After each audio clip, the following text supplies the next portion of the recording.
Hello friends, welcome to online classes. मेरा नाम है रजत अग्रहरी।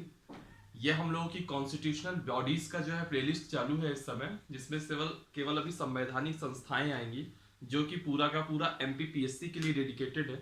आप सभी को पता है एमपीपीएससी की एग्जाम है 11 अप्रैल को।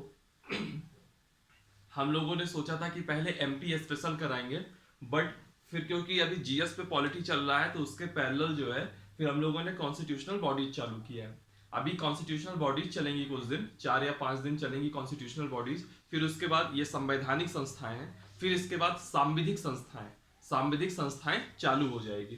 पिछली क्लास में मैंने भारत का निर्वाचन आयोग और राज्य निर्वाचन आयोग कराया था। वहीं पे लास्ट में आपको बताया था कि संवैधानिक और सांविधिक संस्थाओं में क्या अंतर होता है। ठीक है, तो अभी हम लोग कॉन्स्टिट्यूशनल बॉडीज में आते हैं। आप लोगों ने थंबनेल भी देखा होगा और अभी मेरे पीछे देख ही रहे होंगे कि आज के दिन हम सबसे पहले बात करेंगे सीएजी की। सीएजी अक्सर आप लोग नाम सुनते होंगे। सीएजी रिपोर्ट आ गई। कोयला घोटाला हुआ, सीएजी रिपोर्ट के आधार पे कहा गया। 2G घोटाला हुआ या सीएजी रिपोर्ट के आधार पे कहा गया, है ना। किसी भी चीज में होगा तो सीएजी रिपोर्ट को हवाला दिया जाता है।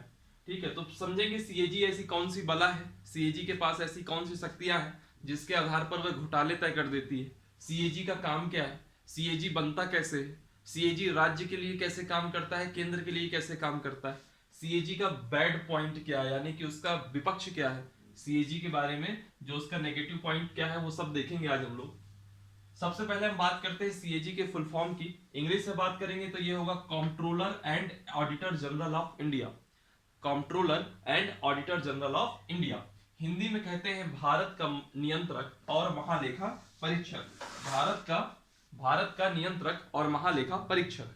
सबसे पहले इसके बारे में एक आध पॉइंट देखिए।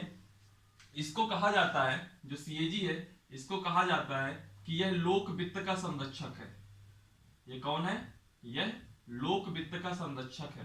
तो कभी एग्जाम में क्वेश्चन सीधे पूछ ले कि लोक वित्त का संरक्षक किसे कहा जाता है, 4 ऑप्शन दिए होंगे तो आप सीएजी को टिक करेंगे। और एक चीज याद रखिएगा, डॉक्टर बाबा साहेब अम्बेडकर ने, डॉक्टर भीमराव अम्बेडकर ने, डॉक्टर अम्बेडकर ने इस सीएजी के पद को सबसे महत्वपूर्ण पद माना है।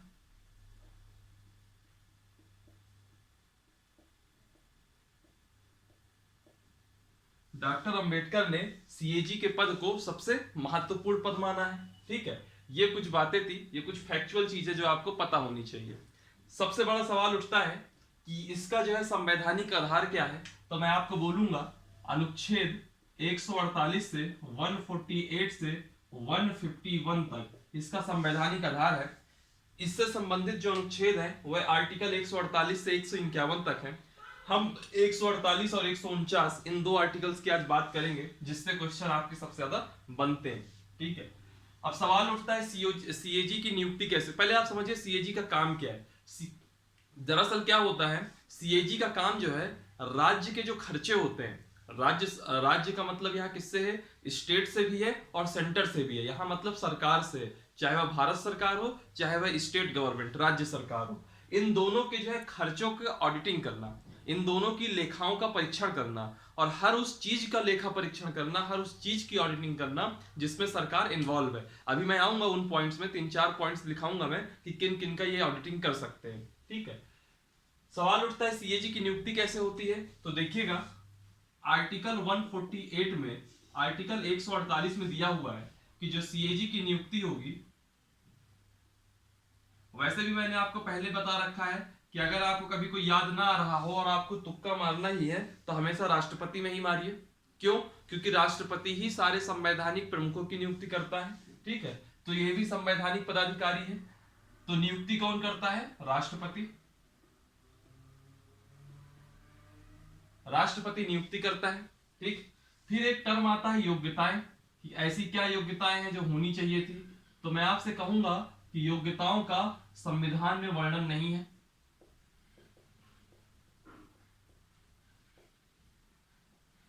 क्या एलिजिबिलिटी होनी चाहिए सीएजी बनने के लिए, उसकी किसी उसकी योग्यताओं की चर्चा संविधान में नहीं थी। फिर इसके बाद एक अधिनियम आया था, सीएजी अधिनियम 1971। सीएजी अधिनियम 1971, और ये किस आर्टिकल के अंदर रखा गया है? ये रखा गया है आपका आर्टिकल 149 के अंतर्गत। और इसके अंदर कुछ योग्यताएं बताई गई हैं। इस सीएजी अधिनियम 1971 के अंतर्गत कुछ योग्यताएं बताई गई हैं। दो योग्यताएं हैं मेनली। पहला ये है कि जिसको सीएजी बनना है उसकी पहली योग्यता है कि भारत का नागरिक होना चाहिए।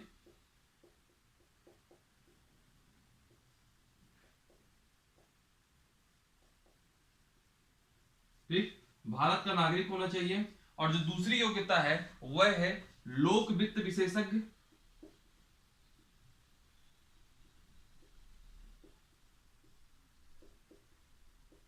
या तो लोक वित्त विशेषज्ञ हो, या तो लोक वित्त विशेषज्ञ हो, या तो लोक लेखा विशेषज्ञ हो, या फिर 10 वर्षों तक लोक अधिकारी रहा हो।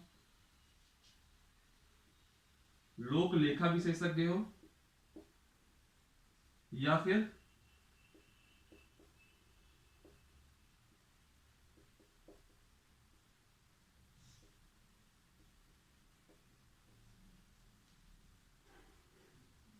10 वर्षों तक लोक अधिकारी रहा हो। यह दो योग्यताएं होनी चाहिए। पहला भारत का नागरिक हो और दूसरा लोक वित्त विशेषज्ञ हो या फिर लोक लेखा विशेषज्ञ हो, यह 10 वर्षों तक लोक अधिकारी रहा हो। फिर बात आती है इनका कार्यकाल का, टेन्योर कितना रहता है, तो वह भी देख लीजिए। इनका जो कार्यकाल होता है वह रहेगा 6 वर्ष तक या 65 वर्ष की आयु तक, जो पहले पूरा हो जाए। ये मैंने कल अच्छे से डिटेल में आपको निर्वाचन आयोग में बता दिया था कि कैसे इसको समझते हैं कि 6 वर्ष कैसे पहले होता है, 65 वर्ष की आयु पहले कैसे होती है। 6 वर्ष या 65 वर्ष की आयु तक ये इसका कार्यकाल है। ठीक, फिर इसके बाद अगला पॉइंट आता है कि इसकी पदमुक्ति कैसे होती है। मान लीजिए अभी इनके कार्यकाल का समय अभी 1 साल या 2 साल अभी बाकी है, लेकिन अगर इनको पहले हटाना है तो किस तरह हटाएंगे?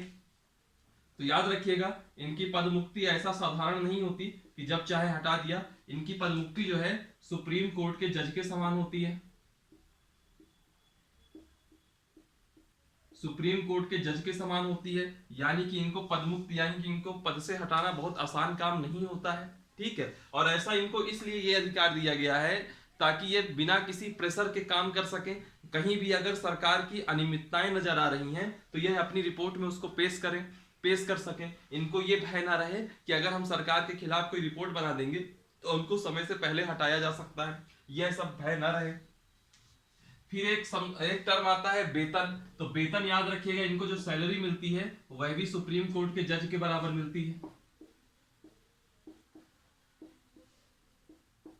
और जो भी इनका वेतन या भत्ते या पेंशन जो भी कुछ है सब जो है किस पे? संचित निधि पर भारित होता है। और जब मैं पॉलिटी आपको पढ़ाया था तभी मैंने बताया था संचित निधि का मतलब यह होता है, संचित निधि पर भारित होने का मतलब यह होता है कि अगर इनकी एक बार जो वेतन तय कर दिया गया वह वेतन फिर जब तक इनका पद है, जब तक ये रिटायर नहीं हो जाते तब मतलब कुल मिला के इनके कार्यकाल के दौरान आप इनका वेतन कम नहीं कर सकते। ठीक है, सिर्फ एक ही परिस्थिति है जब इनके वेतन को कम किया जा सकता है और वह परिस्थिति है वित्तीय आपातकाल की। तो एक चीज ये हो गया, सैलरी कितनी होगी? सुप्रीम कोर्ट के जज के बराबर होगी। ठीक है, फिर इसके बाद टर्म आता है इसके कार्य क्या क्या है, इसकी शक्तियां क्या क्या है। तो 1-2 कार्य मैं नीचे लिखता हूं, फिर 1-2 कार्य ऊपर लिख दूंगा। चलिए मैं पूरा मिटा ही देता हूं ताकि आराम से हो जाए।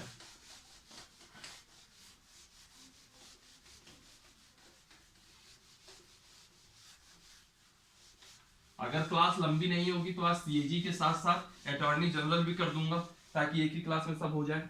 ठीक है, कहां थे अभी हम? कार्य या शक्तियां देखनी थी इनकी सीएजी की।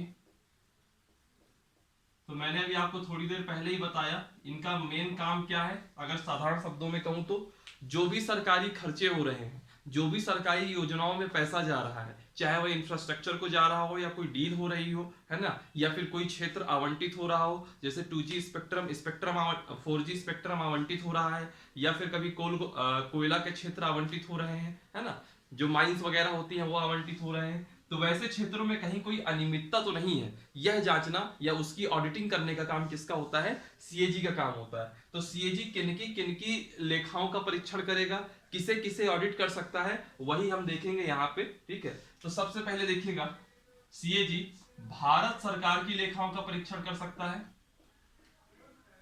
सीएजी जो है भारत सरकार की लेखाओं का परीक्षण करेगा,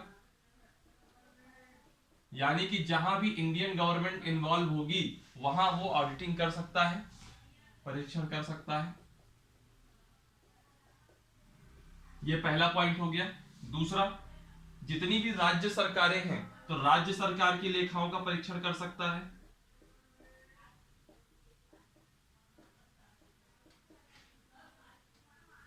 राज्य सरकार की लेखाओं का परीक्षण कर सकता है। ठीक, यह दूसरी इसकी ताकत हो गई या शक्ति हो गई। और तीसरा हो गया जो सरकारी कंपनियां होती है जैसे पीएसयूज वगैरह है उनका लेखा परीक्षण कर सकता है।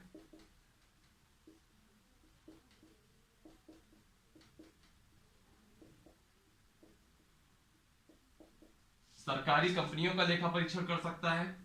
चौथा पॉइंट, निजी कंपनी, यदि निजी कंपनी, क्या निजी कंपनी का ये लेखा परीक्षण कर सकता है? तो ऐसे में वो नहीं कर सकता। लेकिन मान लीजिए कोई एक कंपनी है, कोई एक एक्स कंपनी है, उसको एक रोड बनाने का कॉन्ट्रैक्ट मिला, एक हाईवे बनाने का कॉन्ट्रैक्ट मिला, और बाद में वह उससे रेवेन्यू जनरेट करती है टोल वगैरह में, और उसका रेवेन्यू शेयर करती है भारत सरकार भी। तो वैसी स्थिति में वह निजी कंपनी अपना जो राजस्व है वह भारत सरकार के साथ शेयर कर रही है। ऐसी स्थिति में उस निजी कंपनी का भी ऑडिटिंग कर सकती है सीएजी। यदि निजी कंपनी अपना राजस्व भारत सरकार या राज्य सरकार, कुछ भी कहिए, भारत सरकार के साथ शेयर करे, तब सीएजी लेखा परीक्षण कर सकता है। ठीक, और एक लास्ट पॉइंट इसका देखिएगा, एक लास्ट पॉइंट रहेगा। लास्ट पॉइंट क्या है कि जैसे संसद ने कोई निगम बनाया, संसद द्वारा स्थापित निगम, संसद द्वारा कोई कारपोरेट बना, तो उसका भी लेखा परीक्षण सीएजी कर सकती है।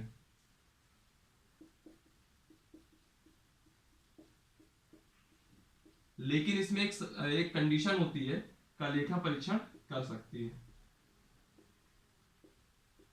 यदि कानून में इसकी इजाजत दी गई है। यानी कि संसद ने कोई कानून से बनाया होगा कोई निगम, तो भाई अगर कानून से बनाया है, अगर उसी कानून में लिखा हुआ है कि इसकी ऑडिटिंग सीएजी कर सकती है, तो जो है कानून, तो फिर सीएजी इसकी ऑडिटिंग करेगी, अन्यथा नहीं करेगी, यदि कानून में इसकी इजाजत हो या इसका प्रावधान हो।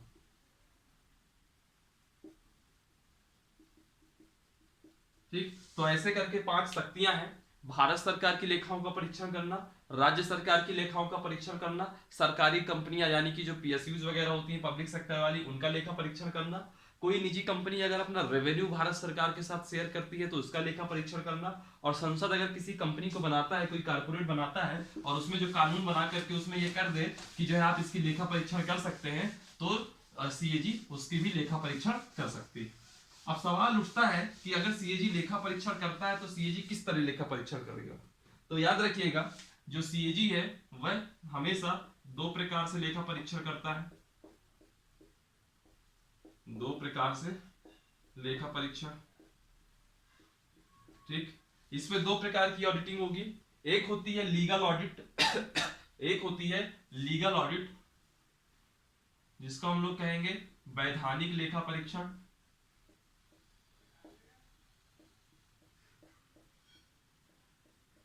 इसको इंग्लिश में कहेंगे लीगल ऑडिटिंग या लीगल ऑडिट। और जो दूसरा होता है वह होता है निष्पादन लेखा परीक्षण, और इसको हम लोग कहते हैं परफॉर्मेंस ऑडिट। ठीक, एक होता है वैधानिक लेखा परीक्षण और एक होता है परफॉर्मेंस ऑडिट। सवाल उठता है कि दोनों में अंतर क्या है?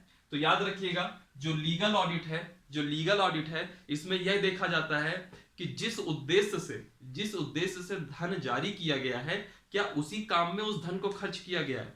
मान लीजिए आपने एक रोड बनाने के लिए 100 रुपए, आपने कोई 100 रुपए की योजना लाई उस रोड बनाने के लिए, आपको 100 रुपए मिल गए, तो आपने क्या किया, उसमें रोड तो बनाई, रोड के अलावा कुछ और कंस्ट्रक्शन कर दिया। है ना, या फिर रोड बनाने के स्थान पर कुछ और कंस्ट्रक्शन कर दिया, ऐसा कुछ काम कर दिया आपने, आप अपने विवेक से चल रहे हैं, आपको ऐसा लग रहा है कि नहीं नहीं ये थोड़ा इंपॉर्टेंट है, इसको पहले कर देता हूं, लेकिन वो पैसा उसके लिए जारी नहीं हुआ है, तो लीगल ऑडिटिंग के तहत वह लेखा परीक्षण करेगा। यानी कि लीगल ऑडिट का मतलब क्या होता है, यह देखा जाता है कि जिस उद्देश्य से धन जारी किया गया है,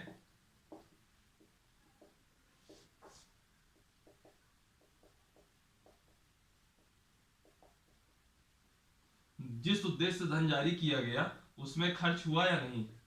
मैं बिल्कुल सिंपल भाषा में बता रहा हूं जिससे आपको याद रहे। यानी कि जिस उद्देश्य से धन जारी किया गया है उसमें खर्च किया गया कि नहीं, यह देखेंगे लीगल ऑडिट में। फिर बात आती है परफॉर्मेंस ऑडिट की। परफॉर्मेंस ऑडिट में हम क्या देखते हैं, परफॉर्मेंस ऑडिट में क्या देखते हैं कि धन की बर्बादी की जांच देखते हैं। मान लीजिए उस रोड को बनाने का खर्चा 100 रुपए था और आपने 120 रुपए निकाल लिया और 120 रुपए आपने खर्च किया, जबकि वो 100 रुपए में रोड बन जानी थी, यानी कि आपने 20 रुपए की बर्बादी करी, जो कि भ्रष्टाचार कहलाएगा। तो धन की बर्बादी की जांच करना, ये किसके अंतर्गत जांच होगी, ये होगी परफॉर्मेंस ऑडिट के अंतर्गत। ठीक है, एक चीज ये हो गया। फिर इसमें इसका आप स्क्रीनशॉट लेते जाइएगा। ठीक है, फिर इसके बाद हम बात करेंगे जांच प्रक्रिया की, कि मान लीजिए ये ऑडिटिंग हो गई, तो ऑडिटिंग होने के बाद जांच की प्रक्रिया कैसे होती है। तो याद रखिएगा बहुत सिंपल सी एक प्रोसेस है, ये पता होनी चाहिए, अक्सर इस पे क्वेश्चन बनता है जांच प्रक्रिया के ऊपर। मान लीजिए ये सीएजी ने रिपोर्ट बना दी, सीएजी ने रिपोर्ट बना दी, तो जो सीएजी की रिपोर्ट होती है वो किसके पास आएगी, वो आएगी राष्ट्रपति के पास। सीएजी की जो रिपोर्ट है वो आएगी राष्ट्रपति के पास। राष्ट्रपति क्या करेंगे, इस रिपोर्ट को संसद में विचार के लिए रखेंगे।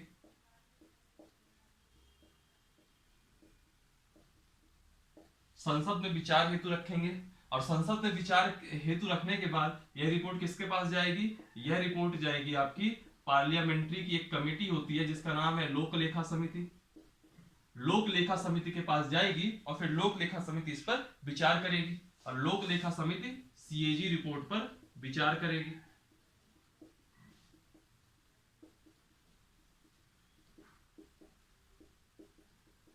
याद रखिएगा इस लोक लेखा समिति में 22 मेंबर होते हैं, जिसमें 15 सदस्य लोकसभा के होते हैं और 7 सदस्य राज्यसभा के होते हैं। और वर्तमान में इसके अध्यक्ष जो है leader of opposition of Lok Sabha Shri Adhir Ranjan Chowdhury हैं। ठीक है, तो आपका रिपोर्ट कैसे आएगी, सीएजी की रिपोर्ट जाएगी राष्ट्रपति के पास, राष्ट्रपति इसको संसद में रखेगा विचार करने के लिए, फिर यह जाएगी लोक लेखा समिति के पास और लोक लेखा समिति इस पे सीएजी रिपोर्ट पर विचार करेगी। याद रखिएगा जो ये सीएजी की रिपोर्ट होती है यह भ्रष्टाचार पर कभी नियंत्रण नहीं रखती,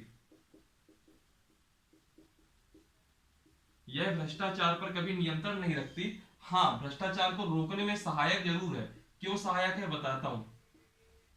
ये रोकने में सहायक जरूर है, लेकिन ये किसी प्रकार का नियंत्रण नहीं रखती। उसके पीछे वजह है, पहली वजह तो ये है कि आप क्या करते हो, इस रिपोर्ट के आधार पर किसी को पनिश नहीं कर सकते। इस रिपोर्ट के आधार पे आप किसी को पनिशमेंट नहीं दे सकते। ऐसा नहीं कि आप उसको किसी के अगेंस्ट जो है एक केस बन जाएगा और कुछ ऐसा हो जाएगा या पनिशमेंट मिल जाएगी, ऐसा कुछ नहीं है। लेकिन हाँ, कुछ मामले हैं जिनकी वजह से इससे क्या होता है कि भ्रष्टाचार रोकने में थोड़ी सहायता मिलती है। कैसे, पहला पॉइंट देखेंगे तो इस रिपोर्ट के आधार पर पीआईएल हो सकती है। पीआईएल का मतलब क्या, आप इस रिपोर्ट के आधार पर सुप्रीम कोर्ट का दरवाजा खटखटा सकते हैं कि साहब यहाँ पे भ्रष्टाचार हुआ है, और सुप्रीम कोर्ट उसकी जांच बैठाने का आदेश दे सकता है। ठीक है, और दूसरा, हमारे देश में क्या होता है, एक नियतकालिक चुनाव चलते हैं। यानी कि हमारे देश में हर वर्ष देखेंगे आप तो कहीं ना कहीं चुनाव होंगे, और अगर अभी आ जाए कि एक सरकार ने ऐसा कोई भ्रष्टाचार किया है, सीएजी रिपोर्ट में ऐसा एक बन जाए, तो एक परसेप्शन क्रिएट हो जाएगा उसके अगेंस्ट, और उस चुनावों में उसको विरोध देखना पड़ेगा। तो ऐसे एज सच कोई भ्रष्टाचार पर नियंत्रण नहीं है, लेकिन भ्रष्टाचार को रोकने में सहायक है। ठीक है, और याद रखिएगा कभी एक क्वेश्चन पूछ लिया जाए कि जो है एक क्वेश्चन यह पूछ लिया जाए कि इनकी आलोचना, सीएजी की सबसे ज्यादा आलोचना आज तक किसने करी है, तो याद रखिएगा मैं एक नाम बता रहा हूं, पॉल एप्पलबी। ये कई सारे जो है समितियों के जो है मेन रहे हमारे इंडिया में। ठीक है, आजादी के बाद। ठीक है, शुरू की बात है ये। पॉल एप्पलबी हमारे यहाँ लोक अधिकारी ही रहे हैं। तो पॉल एप्पलबी जो है पॉल पल्लवी ने इस पद की, सीएजी पद की बहुत कटु आलोचना की है। उनके हिसाब से क्या होता है कि क्या होता है कि जो जमीनी स्तर की समस्याएं होती है, जैसे अब आपने रोड बना रहा है, तो रोड बनाने के लिए मान लीजिए आपको भूमि का अधिग्रहण करना है, तो आपको तो लगता है कि मार्केट का रेट 100 रुपए चल रहा है, तो 100 रुपया भूमि अधिग्रहण करने के लिए दे दो। लेकिन कई बार क्या होता है, जमीनी हालात दूसरे होते हैं, वो 100 रुपए की जगह वहां 110 रुपए खर्च जाने पड़ते हैं। कहने का मतलब ये है कि व्यवहार में चीजें जो इंप्लीमेंट करने का समय आता है, तो कई बार ऐसा होता है कि खर्चा थोड़ा ज्यादा हो जाता है, जो कि भ्रष्टाचार नहीं है, लेकिन व्यवहार में वह खर्च ज्यादा हो ही जाता है। ठीक है, तो इनका कहना है पॉल पेल्वी का कि जो सीएजी जैसी इंस्टीट्यूशंस हैं, यह जो है यह प्रशासनिक अधिकारियों का मनोबल गिरा देती हैं। ठीक है, और प्रशासनिक अधिकारी निर्भीकता पूर्वक काम नहीं कर पाते, ऐसा इनका कहना था। तो पॉल पल्वी ने आलोचना करी है सीएजी की। बस हो गया। इसके अलावा सीएजी में कुछ क्वेश्चन नहीं बनेगा। एक क्वेश्चन और बन सकता है कि पहले सीएजी कौन थे, who is the first CAG. और एक बन सकता है आज की डेट में, जो कि इस समय 14वें सीएजी हैं, 14th सीएजी, ये कौन है। ये दो क्वेश्चन, इन दो क्वेश्चन में और क्वेश्चन बन सकता है। तो याद रखिएगा, जो पहले सीएजी थे वो थे बी नरहरि राव, बी नरहरि राव। और जो आज की डेट में है उनका नाम है गिरीश चंद्र मुर्मू, जो कि पहले लेफ्टिनेंट गवर्नर थे जम्मू कश्मीर के। गिरीश चंद्र मुर्मू, जिनको हम शॉर्ट में कहते हैं जीसी मुर्मू। ठीक है, ये 14वें सीएजी है। अभी छत्तीसगढ़ पीएससी का एग्जाम हुआ था, सीजीपीएससी का, उसमें तो यही क्वेश्चन पूछ लिया था कि गिरीश चंद्र मुर्मू जो अभी सीएजी बने हैं वह किस नंबर के सीएजी हैं। ठीक है, तो 14वें नंबर के सीएजी हैं गिरीश चंद्र मुर्मू। और इनके ठीक पहले 13वें नंबर के जो सीएजी थे वह थे राजीव महर्षि। चलिए, उस अब इतना याद नहीं रखना है। पहला सीएजी याद रख लीजिए बी नरहरि राव, और 14वां सीएजी याद रख लीजिए गिरीश चंद्र मुर्मू। इतना मोर देन सफिशियंट है। ठीक है, इतना ही मोर देन सफिशियंट है। और याद रखिएगा एक चीज और याद रखिएगा कि जो सीएजी होता है वो भारत के लिए भी एक है, वह स्टेट के लिए भी एक है। यानी कि जो सीएजी है वह एकल व्यवस्था है, सिंगल व्यवस्था है। ऐसा नहीं है कि जैसे आप हर इंस्टीट्यूशन पढ़ते हैं तो केंद्र के लिए होता है और वैसे ही राज्य के लिए उसी का पैरेलल होता है, तो ऐसा सीएजी के साथ नहीं है। सीएजी पूरे देश में एक ही है। इसी वजह से जब हम सीएजी के कार्य पढ़ते हैं तो वहां पे हमने पढ़ा था, पहला पॉइंट भारत सरकार की लेखाओं का परीक्षण करना, तो दूसरा पॉइंट हमने वहां ये भी पढ़ा कि राज्य सरकार की लेखाओं का परीक्षण करना। ठीक है, अब चूंकि ये सिर्फ अभी 21 मिनट की क्लास हुई है, वैसे तो मेरी इच्छा ये थी कि 21 मिनट की क्लास है तो क्यों ना इसको बंद कर दिया जाए, बट लगता है कि अब दो टॉपिक और है, भारत का महान्यायवादी अटॉर्नी जनरल ऑफ इंडिया और दूसरा है आपका महाधिवक्ता। उन दोनों को भी कर लीजिए, 15-20 मिनट का टॉपिक होगा, इसी के साथ हो जाएगा। ठीक है, तो पहला कौन सा है, महान्यायवादी।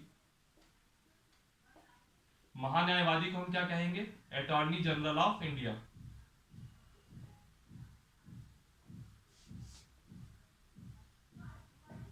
ठीक, इसको एक चीज और कहते हैं फर्स्ट लॉ फर्स्ट।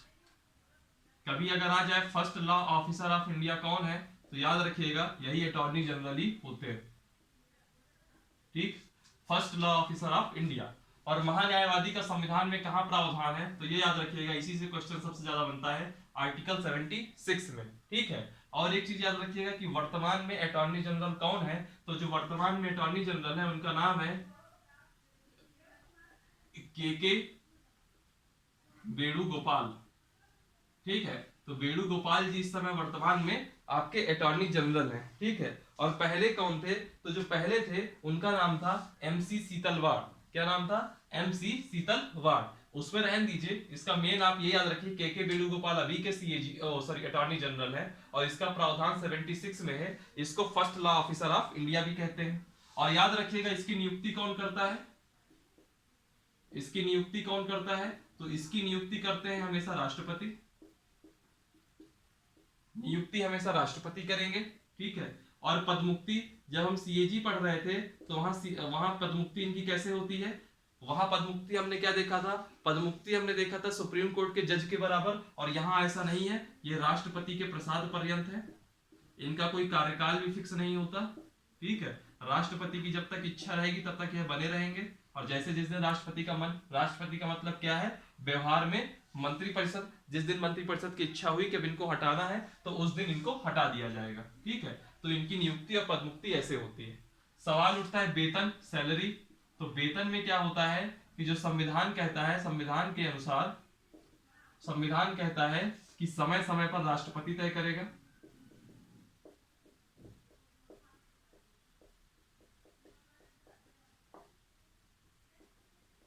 समय समय पर राष्ट्रपति तय करेगा। और वर्तमान की सिचुएशन में क्या है, सुप्रीम कोर्ट के जज के बराबर।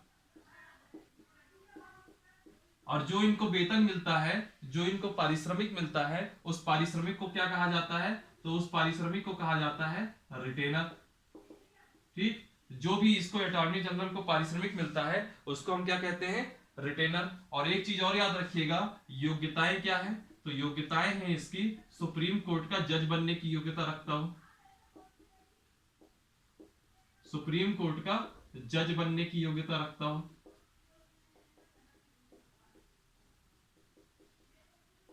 ठीक, जो सुप्रीम कोर्ट का जज बनने की योग्यता रखता होगा वही आपका अटॉर्नी जनरल ऑफ इंडिया बन सकता है। फिर जो है मेन चीज आती है, इसके कार्य क्या क्या है। तो याद रखिएगा, कार्य में इसका क्या है, विभिन्न न्यायालयों में भारत सरकार का पक्ष रखना इसका पहला कार्य है। दूसरा है भारत सरकार को कानूनी मामलों में सलाह देना। भारत सरकार को अगर कोई कानूनी एडवाइस चाहिए तो इनसे सलाह लेंगे। ठीक, भारत सरकार का कोई पक्ष रखना है किसी मुद्दे पर, चाहे वो सुप्रीम कोर्ट हो, हाई कोर्ट हो, कहीं भी हो, तो ये जा सकते हैं। और तीसरा, राष्ट्रपति अगर इनको कोई और कार्य सौंपे तो वह भी ये कर सकते हैं। ये 3 कार्य है, मैं लिखवा नहीं रहा इसलिए मैंने बोल दिया है। और कुछ इनके पॉइंट और देख लीजिए, हाईलाइट पॉइंट देख लीजिए। भारत के सभी न्यायालयों में, भारत के सभी न्यायालयों में इन्हें सुने जाने का अधिकार है, यानी कि राइट टू ऑडियंस है। इनको कहीं ऐसा नहीं है कि जो है इन्हें कोई परमिशन लेकर के किसी अदालत में घुसना पड़ेगा, ये कहीं भी जा सकते हैं, किसी भी न्यायालय में जा सकते हैं, अटॉर्नी जनरल के पास ये पावर होती है। दूसरी चीज याद रखिएगा, यह कभी सरकार के विरुद्ध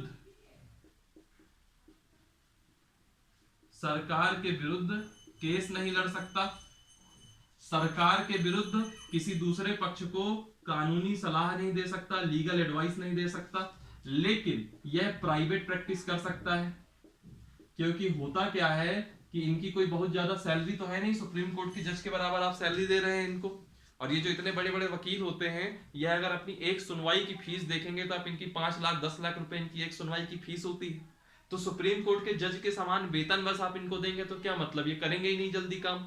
लेकिन अगर ये प्राइवेट प्रैक्टिस करेंगे, प्राइवेट प्रैक्टिस का मतलब यह है कि मेरा केस अगर भारत सरकार के साथ चल रहा है तो ये मेरे साथ केस नहीं लड़ेंगे, मेरे पक्ष में केस नहीं लड़ेंगे, ना ही मुझको किसी प्रकार की लीगल एडवाइस देंगे। लेकिन मेरा केस मान लीजिए कभी किसी निजी व्यक्ति आपके साथ चल रहा है, वैसी स्थिति में ये या तो मेरा साइड भी ले सकते हैं या तो आपका साइड ले सकते हैं, यानी कि ये प्राइवेट प्रैक्टिस कर सकते हैं। ठीक है, फिर एक चीज और याद रखिएगा, जो अटॉर्नी जनरल ऑफ इंडिया है, भारत का महान्यायवादी, यह ऐसा एकमात्र लोक अधिकारी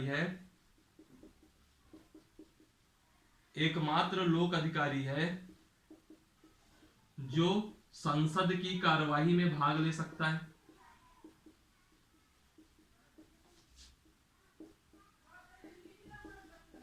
यह संसद की कार्यवाही में भाग ले सकते हैं, लेकिन जब संसद में किसी मुद्दे पर मतदान हो रहा होगा तो वोटिंग राइट नहीं होता इनको। यह संसद में किसी मुद्दे पर मतदान नहीं कर सकते, लेकिन कार्यवाही में भाग ले सकते हैं। और जब कभी संसद अपने विशेषाधिकार का उपयोग करती है और कहती है कि पूरा सदन खाली हो जाए, सिर्फ और सिर्फ सांसद यहां रहेंगे, यानी कि वो नहीं चाहती कि कोई बाहरी व्यक्ति उस संसद के अंदर बैठे, तो वैसी स्थिति में जो लोकसभा के स्पीकर होंगे वह सब लोगों को बाहर कर सकते हैं, लेकिन इस व्यक्ति को बाहर नहीं कर सकते, क्योंकि इसको एकमात्र ऐसा लोक अधिकारी है जिसको संसद की कार्यवाही में भाग लेने का अधिकार है। और याद रखिएगा, इसको जो है, जो अटॉर्नी जनरल ऑफ इंडिया है, इसको संसदीय समितियों का सदस्य भी बनाया जा सकता है, जो पार्लियामेंट्री कमिटीज हैं उनका सदस्य भी बनाया जा सकता है।